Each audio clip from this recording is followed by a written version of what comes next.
बिस्मिल्लाहिर्रहमानिर्रहीम अस्सलाम वालेकुम।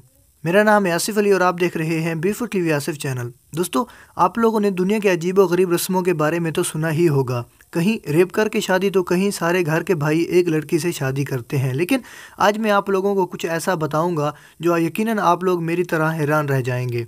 हर लड़की अपनी शादी का ख्वाब देखती है। उसके दिल में अपने खावंद के लिए तरह तरह के ख्वाब होते हैं। लड़की अपने राजकुमार को पाने की कोशिश करती है। लेकिन आज मैं आपको एक ऐसे ही मुल्क के बारे में बताने जा रहा हूँ जहाँ लड़की अपने बाप से शादी करने का ख्वाब देखती है। ये कितनी शर्म की बात है।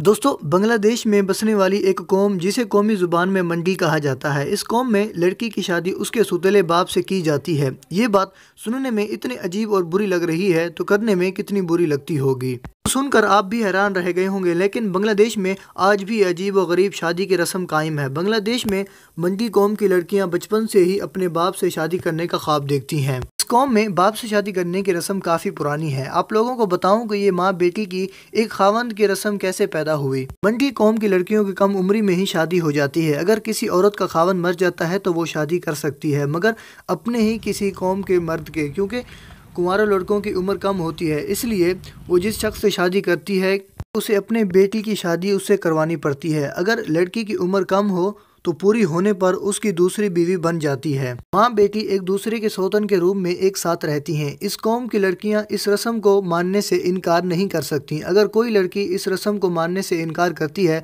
तो उसे सख्त सज़ा दी जाती है, इसे मुआशरे से अलग कर दिया जाता है। दोनों माँ बेटी एक ही घर में रहती हैं, लिहाजा शौकन होने की वजह से इन दोनों के दरमियान एक दरार भी रहती है। देश में मंडी कौम के लोग तकरीबन 20 लाख लोग आबाद हैं। दोस्तों, आज की वीडियो थी बस यहीं तक। उम्मीद है आप लोगों को पसंद आई होगी। अगर पसंद आई हो तो अपनी मोहब्बत का इजहार वीडियो को लाइक और वीडियो को शेयर करके करें, और आप लोगों का कीमती कमेंट का भी इंतज़ार रहेगा। हम मिलते हैं एक और वीडियो में। अब तक दीजिए इजाज़त। अल्लाह हाफिज़।